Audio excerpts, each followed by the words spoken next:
இதுக்கு முன்னாடி காலநிலை மாற்றம் அப்படின்னா அது ஏதோ ஒரு 200 வருஷம் 300 வருஷம் கழிச்சு நம்மளை வந்து பாதிக்க போகுது அப்படின்னு நம்ம நம்பிட்டு இருந்தோம். ஆனால் 200-300 வருஷம் கழிச்சு என்ன பாதிப்பு வருமோ அந்த பாதிப்பெல்லாம் அடுத்து 50 ஆண்டுகளில் வரக்கூடியதுக்கான வாய்ப்பு அதிகமாக இப்போ வந்துருச்சு.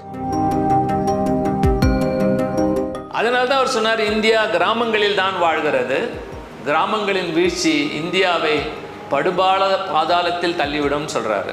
பட் மக்களுக்காக செயல்படுகின்ற ஆட்சி மக்களுக்கு நெருக்கமாக இல்லை. அப்ப நெருக்கமான ஒரு அரசை உருவாக்குங்கள். இது அவர் கண்டுபிடிக்கல, உலகம் ஃபுல்லாக இருக்கிற ஒரு தியரி. அப்ப நெருக்கமான அரசுகள் தான் உள்ளாட்சிகளை கொண்டு வராங்க. இப்போ நாகப்பட்டினமும் கடற்கரை தான், கன்னியாகுமரியும் கடற்கரை தான்.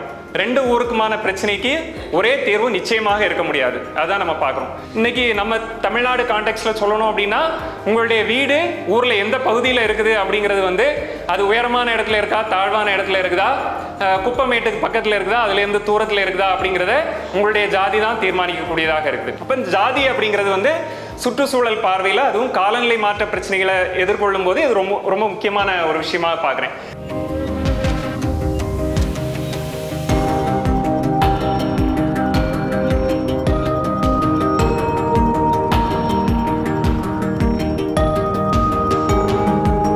அந்த ஒவ்வொரு மாவட்டத்துக்கும் காலநிலை மாற்றத்தின் காரணமாக என்ன விதமான பிரச்சனைகள் உண்டாகக்கூடும், அப்படி அதை நாம் எப்படி எதிர்கொள்ள போகிறோம் அப்படிங்கும் போது அதுக்கு ஃபர்ஸ்ட் ஃப்ரண்ட் லைன்ல இருந்து யார் ஒர்க் பண்ண வேண்டியது இருக்கு, யார் செயல்படுத்த வேண்டியிருக்கு அப்படின்னு பார்த்தீங்கன்னா உள்ளாட்சி அமைப்புகள் தான். ஐபிசிசின்னு காலையில் சொன்னாங்க இல்லைங்களா, inter government on climate change ரொம்ப முக்கியமான ஒரு ஆய்வகம், ஐக்கிய நாடுகள் சபை கீழே இருக்கக்கூடிய ஒரு முக்கியமான ஒரு அமைப்பு. அரசியல் ரீதியாகவும் நீங்கள் பின்தொடர வேண்டிய முக்கியமான அமைப்பு. ஏன்னா அரசியல் ரீதியாக ஒவ்வொரு நாடுகளும் எப்படி செயல்பட வேண்டும் என்பதற்கான அறிவியல் ரீதியான தரவுகள் வந்து அதுதான் தர்றாங்க. என்விரான்மெண்ட் ஜஸ்டிஸ் அப்படின்னு பேசுகிறோம், கிளைமேட் ஜஸ்டிஸ் அப்படின்னு பேசுகிறோம். இதனால வரைக்கும் நம்ம சமூக நீதி வந்து பேசிட்டு இருந்த ஒரு இடத்துல அடுத்து நம்ம பேச வேண்டியது சூழலியல் நீதி. 2020 மெக்கன்ஸ்லே இன்ஸ்டியூட் வந்து ஒரு ஆய்வறிக்கை தந்திருக்காங்க. இந்தியாவில் இனிமேல் ஏசி இல்லாமல் வாழ முடியாதுன்னு சொல்றாங்க.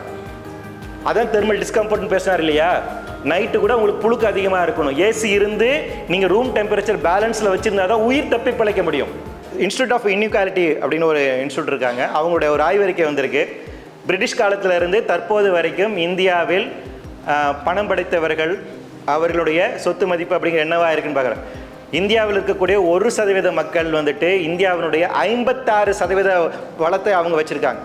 56% of the wealth is control by 1% of the people. சென்னையினுடைய சராசரி வெப்பநிலை 32 இருந்துச்சு, இன்னைக்கு 36. டெல்டா ரொம்ப வன்னபிளாக இருக்கு. என்டையர் டெல்டா வந்து அமுங்கிட்டு இருக்குங்கிறாங்க. என்டையர் டெல்டா சிங்கிங் உள்ள போயிட்டு இருக்கு. 1 டிகிரி செல்சியஸ் இன்க்ரீஸ் ஆகுதுன்னா 3 மடங்கு அதிக பிரச்சனையாகும். 3 மடங்கு உங்களோட லோக்கல் டெம்பரேச்சர் இன்க்ரீஸ் ஆகுது. உங்களுடைய ஆம்பியன்ட் டெம்பரேச்சர், உங்கள் ஊரினுடைய ஆம்பியன்ட் டெம்பரேச்சர் வந்துட்டு 32 டிகிரி செல்சியஸ்னா 36-38 ஆகும் இந்த 7 வருஷத்துக்குள்ள.